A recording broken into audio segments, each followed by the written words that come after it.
ಸರ್ವಲೋಕಾನಾಂ ವಿಜಯೇ ಭವರೋಗಿಣಾಂ ನಿಧಿಯೇ ಸರ್ವವಿದ್ಯಾನಾಂ ದಕ್ಷಿಣಾಮೂರ್ತಯೇ ನಮಃ.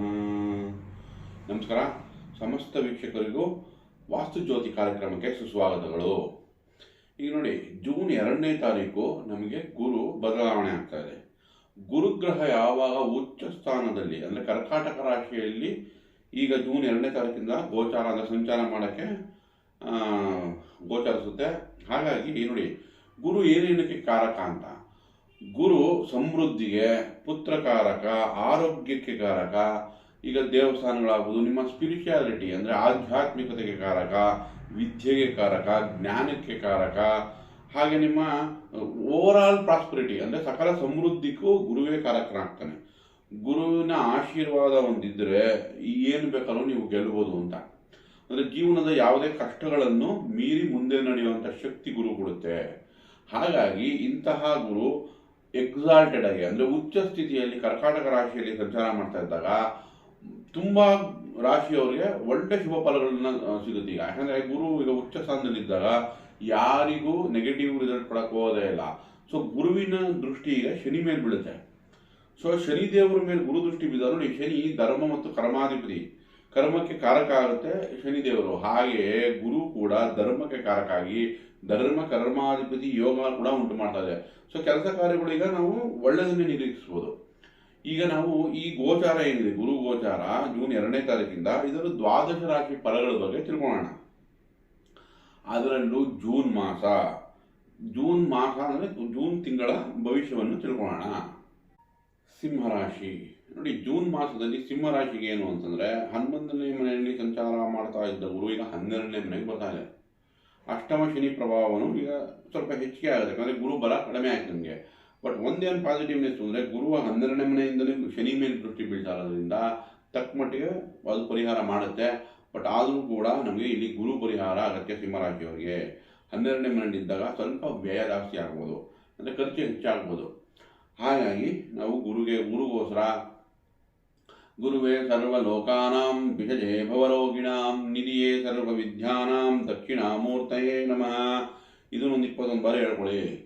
ಸೊ ಅದರಿಂದ ಹೇಳ್ಕೊಳ್ತಾ ಗುರು ಸಮಾನರಿಗೆ ಹಳದಿ ವಸ್ತ್ರನ ದಾನ ಕೊಡಿ. ದಕ್ಷಿಣಾಮೂರ್ತಿ ಅಂದರೆ ಶಿವನ ಆರಾಧನೆ ಮಾಡಿ. ಸೋಮವಾರ ಜಲಾಭಿಷೇಕ ಮಾಡಿಸಿ, ಅಥವಾ ತಿಂಗಳು ಒಮ್ಮೆ ಆದರೂ ಜಲಾಭಿಷೇಕ ಮಾಡಿಸಿ. ಅದರಿಂದ ನಿಮಗೆ ಗುರುನ ಪರಿಹಾರ ಮಾಡ್ಕೊಳಕ್ಕೆ ಈಸಿ ಆಗುತ್ತೆ. ಅಥವಾ ಅರಿಶಿಣನ ಅಡಿಗೆಗೆ ಯೂಸ್ ಮಾಡಿ. ದಿನನಿತ್ಯ ಅರಿಶಿಣದ ತಿಲಕ ಇಟ್ಕೊಳೋದ್ರಿಂದ ಸ್ವಲ್ಪ ತಕ್ಕ ಮಟ್ಟಿಗೆ ಗುರುವನ್ನ ಬ್ಯಾಲೆನ್ಸ್ ಮಾಡ್ಬೋದು, ಗುರುಗ್ರಹನ. ಹಾಗೆಯೇ ನಿಮಗೆ ನೋಡಿ, ಈಗ 11ನೇ ಲಾಭ ಸ್ಥಾನದಲ್ಲಿ 2ನೇ ಮನೆ ಅಧಿಪತಿ, 11ನೇ ಮನೆ ಅಧಿಪತಿ ಸ್ವಸ್ಥಾನದಲ್ಲಿದೆ ಬುಧ. ಕರ್ಮಾದೀಪನೂ 11ನೇ ಮನೆಯಲ್ಲಿದೆ, 10ನೇ ಮನೆ ಅಧಿಪತಿನೂ 11ರಲ್ಲಿದೆ. ಜೂನ್ ತಿಂಗಳಲ್ಲಿ ನಿಮಗೆ ಗೋಚಾರದ ವಿಷಯ ತಗೊಂಡಾಗ ಲಾಭದಾಯಕವಾಗಿರುತ್ತೆ ಸಿಂಹರಾಶಿಯವರಿಗೆ. ಯಾಕಂದರೆ 2ನೇ ಧನಾಧಿಪತಿ ಬುಧನಾಗಿ ಅಂದರೆ ಲಾಭ ಸ್ಥಾನದಲ್ಲಿ ಸ್ವಸ್ಥಾನದಲ್ಲಿ ಕೂತಿದೆ ಬುಧ. ಕರ್ಮಾಧಿಪ ಶುಕ್ರನು 11ನೇ ಮನೆಯಲ್ಲಿ ಕೂತಿದೆ. ಹಾಗೆ ಸಿಂಹರಾಶಿಯವರಿಗೆ 3ನೇ ಮನೆ ಅಧಿಪತಿ ಶುಕ್ರ ಆಗುತ್ತೆ. ಅದು ಕೂಡ ನಿಮಗೆ 11ನೇ ಮನೆಯಿಂದ ಮಾತುಕತೆಯಲ್ಲಿ ಜಯ, ಕೆಲಸ ಕಾರ್ಯಗಳಲ್ಲಿ ಅಭಿವೃದ್ಧಿ, ವ್ಯಾಪಾರ ವ್ಯವಹಾರಗಳಲ್ಲಿ ಅಭಿವೃದ್ಧಿ, ಕುಟುಂಬದಲ್ಲಿ ಅಭಿವೃದ್ಧಿ, ಮಕ್ಕಳ ಅಭಿವೃದ್ಧಿ. ಸೊ ಓವರಾಲ್ ಪ್ರಾಸ್ಪರಿಟಿ ನಿಮಗೆ ಬುಧ ಶುಕ್ರರು ಅಥವಾ ಸೂರ್ಯ ಕೊಡ್ತಾ ಇದೆ. ನೋಡಿ, ಸಿಂಹರಾಶಿಗೆ ರಾಶ್ಯಾದೀಪ ಕರ್ಮಸ್ಥಾನದಲ್ಲಿ ಕೂತಿದೆ. ಹಾಗಾಗಿ ಕೆಲಸ ಕಾರ್ಯಗಳಲ್ಲಿ ಗೌರವ ಸಿಗುತ್ತೆ.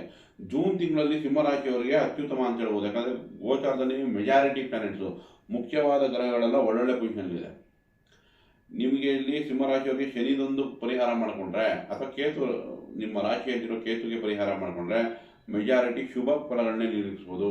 ನೋಡಿ, ನಿಮ್ಮ ರಾಶಿಯಲ್ಲಿ ಕೇತು ಇದ್ದರೆ ಎಷ್ಟೇ ಲಾಭ ಬರಲಿ, ಎಷ್ಟೇ ಒಳ್ಳೆ ಪ್ರಾಜೆಕ್ಟ್ ಸಿಗಲಿ, ಅಥವಾ ಶುಭ ಕಾರ್ಯಗಳು ನಡೀಲಿ, ಏನೋ ಒಂದು ವೈರಾಗ್ಯ ಡಿಟ್ಯಾಚ್ಮೆಂಟ್ ಕಾಡುತ್ತೆ. ಅದಕ್ಕೋಸ್ಕರ ಆ ಕೇತುಗೋಸ್ಕರ, ಅಥವಾ ಹಲ್ಲು ಹಲ್ಲಿನ ಬಾಧೆ, ದುಃಖಗಳು, ಇದಕ್ಕೋಸ್ಕರ ಕೇತುಗೆ ಪರಿಹಾರವಾಗಿ ಪಲಾಶಪುಷ್ಪಕಂಕಾಶಂ ತಾರಕಾಗ್ರಹಮಸ್ತಕಂ ರೌದ್ರಂ ರೌದ್ರಾತ್ಮಕಂ ಘೋರಂ ತಂ ಕೇತುಂ ಪ್ರಣಮಾಮ್ಯಂ ಒಂದು 21 ಬಾರಿ ಹೇಳ್ಕೊಳ್ಳಿ. ಜೊತೆಗೆ ಗಣೇಶನ ಆರಾಧನೆ ಮಾಡಿ, ಗಣೇಶನಿಗೆ 21 ಗರಿಕೆ ಕೊಡಿ, ಧ್ಯಾನ ಮಾಡಿ, ಇಂಟ್ರೋವರ್ಟ್ ಆಗಿ, ಅದು ಕೇತುಗೆ ಪರಿಹಾರ ಆಗುತ್ತೆ. ಇನ್ನು ಅಷ್ಟಮಶನಿಗೆ ರಾಮರಕ್ಷಾ ಸ್ತೋತ್ರ, ಅದು ರಾಮಬಾಣ. ಶ್ರೀರಾಮ ರಾಮ ರಾಮೇತಿ ರಮೇ ರಾಮೇ ಮನೋರಮೆ ಸಹಸ್ರನಾಮ ತತ್ತುಲ್ಯಂ ಶ್ರೀರಾಮನಾಮ ವರಾನನೆ ಒಂದು 21 ಬಾರಿ ಹೇಳ್ಕೊಳ್ಳಿ. ಅದರಿಂದ ಸಿಂಹರಾಶಿಯವರಿಗೆ ಅನುಕೂಲಗಳು ಹೆಚ್ಚಾಗುತ್ತೆ. ಓವರಾಲ್ ತಗೊಂಡ್ರೆ ಜೂನ್ ತಿಂಗಳು ಸಿಂಹರಾಶಿಯವರಿಗೆ ಅನುಕೂಲಕರವಾಗಿದೆ. ಒಳ್ಳೆಯದಾಗಲಿ. ದಯವಿಟ್ಟು ಈ ವಿಡಿಯೋ ಇಷ್ಟ ಆಗಿದ್ದಲ್ಲಿ ಲೈಕ್ ಮಾಡಿ, ಶೇರ್ ಮಾಡಿ, ಸಬ್ಸ್ಕ್ರೈಬ್ ಮಾಡಿ. ಧನ್ಯವಾದಗಳು.